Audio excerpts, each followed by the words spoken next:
Hello everyone, welcome back to Code with Akshi. In today's video, we are going to build Python mini project which is to-do list application. By the end of this video, you will have your own menu driven to-do list application where you can add tasks, view them, update them, delete them and safely exit the program. So let's get started. Before we start coding, let's first understand what we are going to build. Our application is a simple task manager. So whenever we run the program, we will see a menu with 5 options. The first is add task.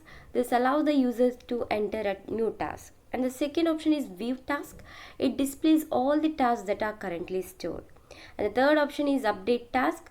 So if we made a mistake or want to change a task, we can update it. And the fourth option is delete task. So once a task is completed, we can remove it from the list. And finally, the fifth option is exit, which safely closes the application. So this is what we will build today, and now let's start writing the code. The first thing we need to place to store all our tasks. For that, we will create a Python list where you can see that task is equal to with the empty square brackets. Let's understand this line. Your task is a variable name and the square brackets represents a list in Python. Since there is nothing inside the brackets, this is called as empty list. At the beginning, the user hasn't added any task, so our list is empty.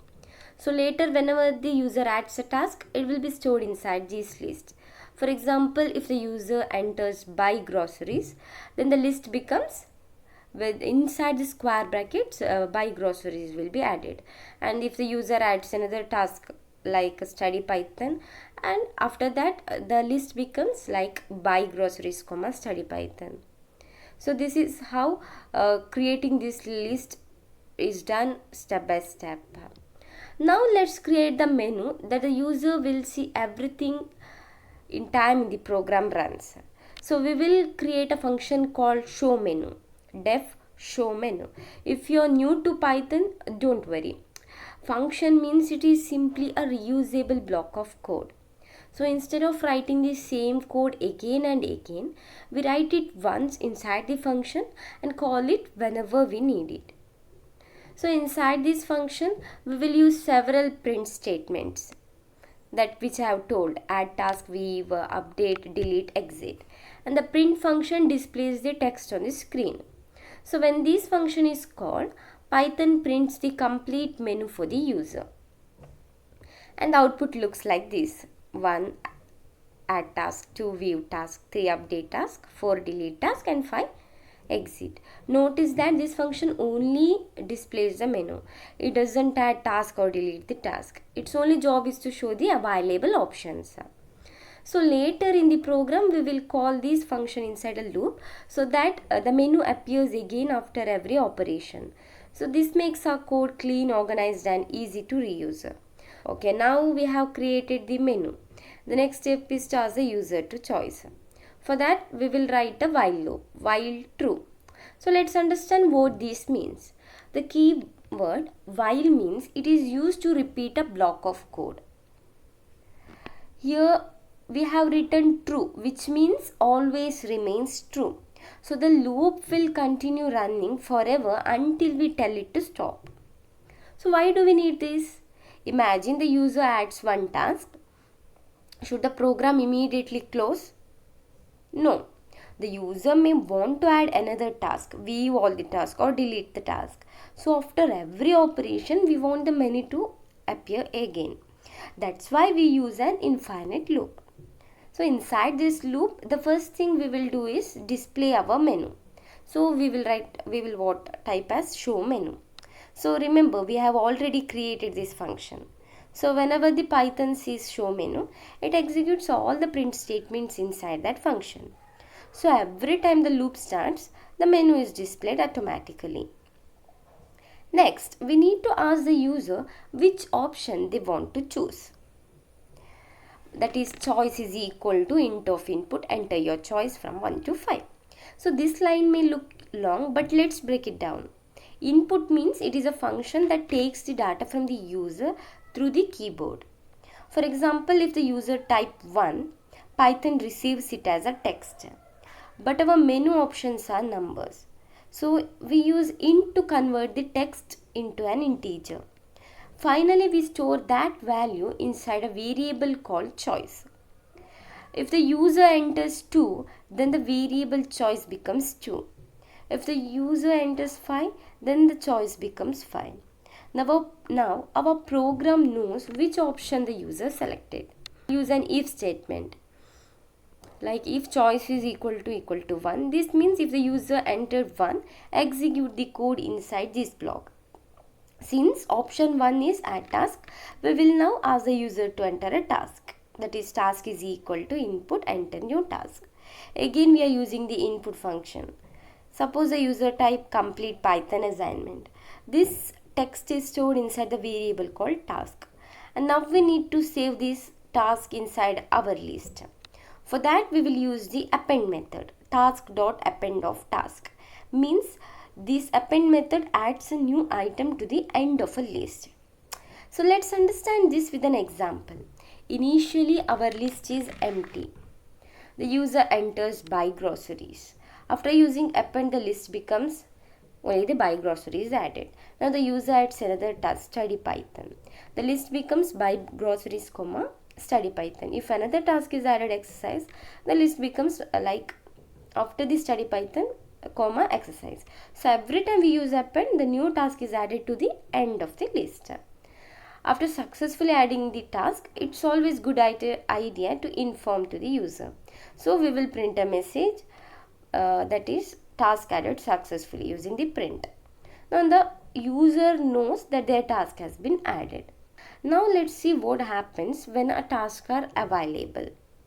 So we will use a for loop, that is for index task in enumerate task start is equal to 1 colon. So this line may look difficult, but it's actually very useful. For loop, it goes through each task one by one. So the enumerate function, it automatically gives each task a number. So we have written start is equal to 1 because we want numbering to begin from 1 instead of 0. Suppose our list contains buy groceries, study Python, exercise. The loop runs 3 times. During the first iteration, index is 1. Task is buy groceries. During the second iteration, index is 2. Task is study Python. During the third iteration, index is 3. The task is exercise. Now we will print them using an f string. Means printf index.task. The output becomes 1, buy groceries 2, study Python. Those number will also be useful later when we update or delete a specific task. So now let's implement the update task feature. Suppose you have already added a few tasks, that is buy groceries, study Python, exercise. Now imagining you have no longer want the second task to be study Python. Instead you want it to be a study SQL.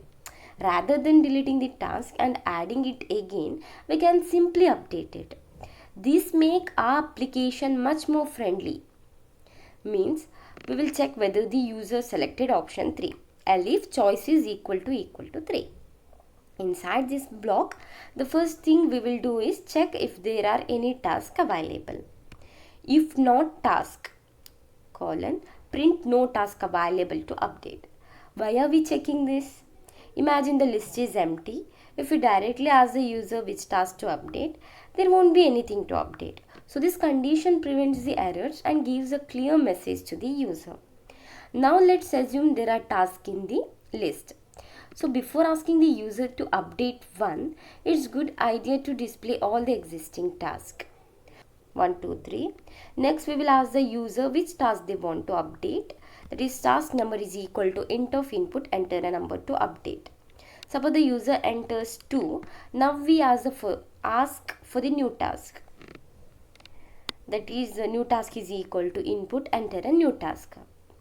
Suppose the user types study SQL. Now we replace the old task with a new one. That is tasks of task number minus 1 is equal to new task. This line is very important. Let's understand why we wrote task number minus 1. The user sees numbering starting from 1, but Python list starts index from 0. What the text user sees, 1 is buy groceries, 2 is study Python, 3 is exercise. But internally Python stores them like this. Index 0 is buy groceries, index 1 is study Python, and index 2 is exercise. So if the user choose task number 2, Python actually needs index 1.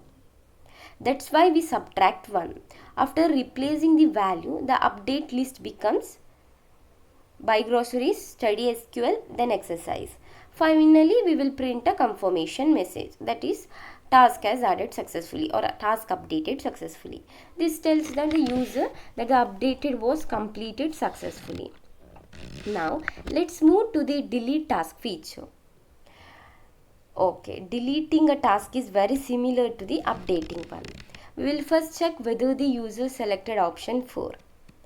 Just like before, we will first check whether the list is empty. And then if the tasks are available, we will display them first.